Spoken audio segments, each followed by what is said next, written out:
Good morning દીકરાઓ. ચાલ હવે ડાયહાઇડ્રોજનના ભૌતિક ગુણધર્મની આપણે ચર્ચા કરી. હવે આપણે ચર્ચા કરવાના ડાયહાઇડ્રોજનના રાસાયણિક ગુણધર્મની. પણ સૌથી અગત્યની વાત જે ખરી તે એ કે ડાયહાઇડ્રોજનની બંધ વિયોજન એન્થાલ્પી એટલે કે હાઇડ્રોજનની રાસાયણિક વર્તણૂક બરાબર ધ્યાન આપજો. રાસાયણિક વર્તણૂક જે ખરી એ શેના ઉપર? રાસાયણિક વર્તણૂક એ ડાયહાઇડ્રોજનની બંધ વિયોજન એન્થાલ્પી પર આધાર રાખે. હવે આપણે એ ખબર કે બંધ વિયોજન એન્થાલ્પી જે ખરી એ આપણને ખબર 435.88 કેજે પર મોલ જેટલી એની બંધ વિયોજન એન્થાલ્પી છે. એટલે આ એની બંધ વિયોજન એન્થાલ્પી. હવે આવી ખૂબ ઊંચી બંધ વિયોજન એન્થાલ્પીને કારણે ધ્યાન આપજો, એન્થાલ્પીને કારણે H2 અણુનું H પરમાણુમાં રૂપાંતર થવા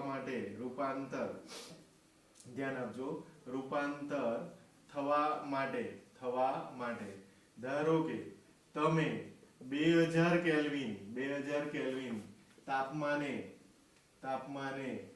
H2 ને લઈ જાઓ તો તેનું H પરમાણુમાં 0.081% જેટલું વિયોજન થાય એટલે કે તૂટે, વિયોજન થાય. મતલબ તમે વિચારી શકો કે 2000 કેલ્વિન તાપમાન જેટલું ઊંચું તાપમાન આપણે લઈએ તો બી એનું વિયોજન જે ખરું તે 0.081 જેટલું થાય. જ્યારે 5000 કેલ્વિન તાપમાને 95.5% જેટલું વિયોજન જોવા મળે. શું મતલબ થયો? તો કે ખૂબ જ ઊંચી આયનીકરણ એન્થાલ્પીને કારણે આપણે બંધ વિયોજન એન્થાલ્પીને કારણે તે ઓરડાના તાપમાને બરાબર ધ્યાન આપજો, ઓરડાના તાપમાને નિષ્ક્રિય છે. કેવો છે? નિષ્ક્રિય છે. આ વાતની ખબર પડે, નિષ્ક્રિય છે મતલબ કે એ સરળતાથી કોઈની સાથે ઓરડાના તાપમાને પ્રક્રિયા કરી શકતો નથી. આ જાણવું જરૂરી. હવે રાસાયણિક ગુણધર્મ પહેલા આ વસ્તુમાં આપણને ખ્યાલ નહીં હોય. જેમ કે આપણે લખ્યું 2000 કેલ્વિન તાપમાને લઈ જઈએ તો એનું વિયોજન કેટલું જોવા મળે? 0.081% જેટલું જોવા મળે. જ્યારે 5000 કેલ્વિન તાપમાને લઈ જાઉં ત્યારે એ 95.5% જેટલું એનું વિયોજન જોવા મળે. મતલબ H2 નું H માં કન્વર્ઝન જોવા મળે. તો H2 નું H માં કન્વર્ઝન એનો મતલબ કે આ બંધ તૂટે તો જ પરમાણુમાં એનું કન્વર્ઝન થાય. એટલે આ બંધ વિયોજન એન્થાલ્પીનું મૂલ્ય ખૂબ જ ઊંચું હોવાને કારણે એ ઓરડાના તાપમાને સક્રિય હોતો નથી, નિષ્ક્રિય હોય અને એ કોઈની સાથે પ્રક્રિયા કરતો હોતો નથી. આ જાણવું જરૂરી. હવે એના રાસાયણિક ગુણધર્મની ચર્ચા આપણે કરીએ તો રાસાયણિક ગુણધર્મ. હવે ખાસ કરીને ઓર એક વસ્તુ બી કે કોઈ વખત આપણને એવો સવાલ બી પૂછાઈ જાય કે એનું વિયોજન કરવું હોય તો H2 નું વિયોજન જે ખરું એ તમે વિદ્યુત ચાપની મદદથી અથવા પારજાંબલી બરાબર ધ્યાન આપજો, પારજાંબલી વિકિરણોની મદદથી કરી શકો. મદદથી કરી શકાય. કોઈ વખત આપણને એવું થાય કે H2 નું વિયોજન કરવું કેવી રીતના, આટલું ઊંચું તાપમાન લાવવું કેવી રીતના, તો તમે આવી રીતના લાવી શકો અને એનું વિયોજન જે ખરું તે કરી શકો. ઓકે, આ વસ્તુ જાણવી જરૂરી. હવે આપણે એના રાસાયણિક ગુણધર્મો પર જવાના. તે જઈએ ધ્યાનથી. અમુક મુદ્દાઓ જે ખરા તે અગત્યના હોય. જેમ કે આની અંદર મેં લખ્યું 2000 કેલ્વિન તાપમાને કેટલું વિયોજન થાય તો કે 0.081. ભાઈ 5000 કેલ્વિન તાપમાને કેટલું વિયોજન થાય તો કે 95.5%. ભાઈ ડાયહાઇડ્રોજન વાયુનું બંધ વિયોજન એન્થાલ્પીનું મૂલ્ય કેટલું તો તે બી તમે લખી શકો. તો 435.8. તો એ બી તમે 88 પણ લખી શકો. હવે પહેલો ગુણધર્મ, તો કે પહેલો ગુણધર્મ છે ડાયહાઇડ્રોજનની પ્રક્રિયા આપણે કરવાના હેલોજન સાથે. હેલોજન સાથેની પ્રતિક્રિયાત્મકતા, હેલોજન સાથેની પ્રતિક્રિયાત્મકતા, ક્રિયાત્મકતા મતલબ આપણે ડાયહાઇડ્રોજન વાયુ જે ખરો એની પ્રક્રિયા કરવાની છે કોની સાથે? તો કે આપણે પ્રક્રિયા કરવાની છે હેલોજન સાથે. એટલે ડાયહાઇડ્રોજન વાયુ એટલે કે H2, બરાબર, H2 હેલોજન સાથે પ્રક્રિયા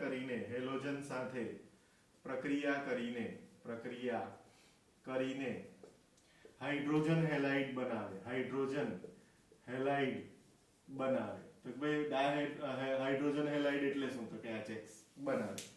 બહુ સિમ્પલ અને સરળ વાત કરીએ તો H2 જે ખરો એ ગેસિયસ ફોર્મમાં લઉં અને H2 જે ખરો એ પણ ગેસિયસ ફોર્મમાં લઉં તો ટ્વાઇસ HX બને ગેસિયસ ફોર્મમાં. બરાબર. હવે આ ગેસિયસ ફોર્મમાં એક્ઝામ્પલ તરીકે લઈએ તો H2 Cl2 લઈ લઉં, convert into twice HCl. H2 Br2 લઈ લઉં તો તમે લખી શકો ટ્વાઇસ HBr. તો આવા હાઇડ્રોજન હેલાઇડ જે ખરા તે બનાવી શકાય. ભાઈ F2 સાથેની પ્રક્રિયા જે ખરી, F2 સાથેની પ્રક્રિયા નીચે મુદ્દો લખેલો છે. પ્રક્રિયા એ અંધારામાં પણ થઈ શકે,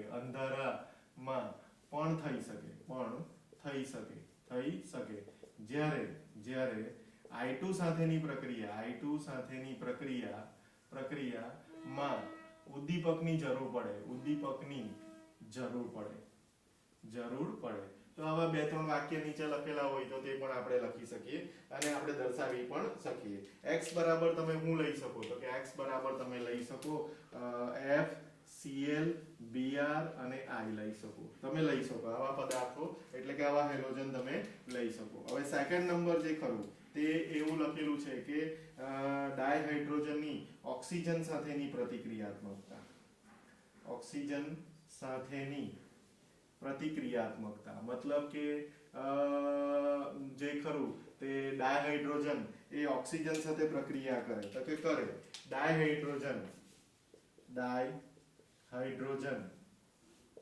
ઓક્સિજન સાથે વિસ્ફોટક પ્રક્રિયા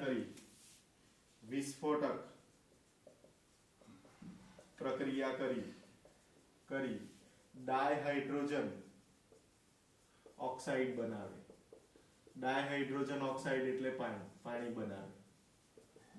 તો સીધી સિમ્પલ વાત છે કે ડાયહાઇડ્રોજનની ઓક્સિજન સાથે પ્રક્રિયા થાય તો શું બનવાનું? તો કે આપણે લખી શકીએ H2 પ્લસ હાફ O2 લખું તો મને 1 મોલ પાણીનો અણુ મળે, H2O મળી શકે. અને ટ્વાઇસ H2 લખું ગેસિયસ ફોર્મમાં પ્લસ O2 લખું ગેસિયસ ફોર્મમાં તો પછી મને મળે ટ્વાઇસ H2O.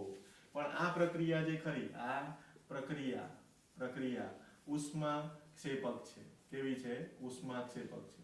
તો ઉષ્માક્ષેપક છે એનો મતલબ શું? તો કે આપણે જાણીએ ડેલ્ટા H બરાબર -285.88 kJ પર મોલ જેટલી ઉર્જા છૂટી પડે. તો ઉષ્માક્ષેપક પ્રક્રિયા હોય અને એનું મૂલ્ય તમને આપેલું છે, માઇનસમાં આપેલું હોય એટલે ઉષ્માક્ષેપક પ્રક્રિયા કહેવાય. અને પાણીનો અણુ જે ખરો તે તમે આ રીતના બતાવી શકો. અને એરો ઉપર કદાચ તમને ડેલ્ટા અને ઉદ્દીપક લખેલું હોય તો ઉદ્દીપકનો પણ ઉપયોગ કરી શકો. તો આ રીતના તમે આ ઓક્સિજન સાથેની પ્રતિક્રિયાત્મકતા જે ખરી તે બતાવી શકો. હજુ એક પ્રક્રિયા જોઈએ તો કે નાઇટ્રોજન સાથેની પ્રતિક્રિયાત્મકતા. આ થઈ ગઈ હેલોજન સાથેની, આ થઈ ગઈ ઓક્સિજન સાથેની પ્રતિક્રિયાત્મકતા. અને હવે આપણે જોઈએ 3 નંબર પર તે નાઇટ્રોજન સાથેની પ્રક્રિયા. હવે આપણે 11મા ધોરણની અંદર ભણીએ પણ તમે જોવું કે 10મા ધોરણની અંદર એક રિએક્શન આપણે વારંવાર કદાચ જોઈ હોય જેને હેબર પ્રોસેસ તરીકે ઓળખવામાં આવે. તો કે જ્યારે ડાયહાઇડ્રોજન વાયુ જે ખરો તે ડાયનાઇટ્રોજન વાયુ સાથે પ્રક્રિયા કરે તો એ પ્રક્રિયાને નાઇટ્રોજન સાથેની પ્રક્રિયા કદાચ જો તમને યાદ હોય તો આ પ્રક્રિયાને હેબર વિધિ કહેવાય. જો નામ સાંભળેલું હોય તો હેબર વિધિ કહેવાય. તો કે ભાઈ ડાયનાઇટ્રોજન સાથેની પ્રતિક્રિયાત્મકતામાં આવે શું? તો કે હાઇડ્રોજનની ડાયનાઇટ્રોજન સાથેની પ્રક્રિયાથી એમોનિયા વાયુ બનાવી શકાય. ડાયહાઇડ્રોજનની નાઇટ્રોજન સાથેની પ્રક્રિયાથી નાઇટ્રોજન સાથેની પ્રક્રિયાથી એમોનિયા વાયુ બનાવી શકાય. એમોનિયા વાયુ બનાવી શકાય અને એ વિધિને હેબર વિધિ તરીકે ઓળખવામાં આવે. બહુ સરળ અને સાદું. N2 + 3H2 gives twice mole ammonia. આ આપણે ખાસ કરીને યાદ રાખવું જોઈએ. વારંવાર આપણને કામ લાગશે. 673 કેલ્વિન તાપમાન, બરાબર, 212 દબાણ, આ બહુ અગત્યનું, 212 દબાણ અને Fe ઉદ્દીપક. Fe ઉદ્દીપક જે ખરો તે હંમેશા બ્રેકેટમાં દર્શાવવાનો હોય અને આ ઉદ્દીપકથી તમે હેબર પ્રોસેસ જે ખરી તે બતાવી શકો. બધા ગેસિયસ ફોર્મમાં લખવું હોય તો લખી શકો, કોઈ જગ્યાએ કામ લાગે. અને ડેલ્ટા H ની વેલ્યુ જે ખરી તે -92.2, એટલે એ પણ એક ઉષ્માક્ષેપક પ્રક્રિયા છે. 92.6 kJ/mol જેટલી છે, 6 kJ/mol.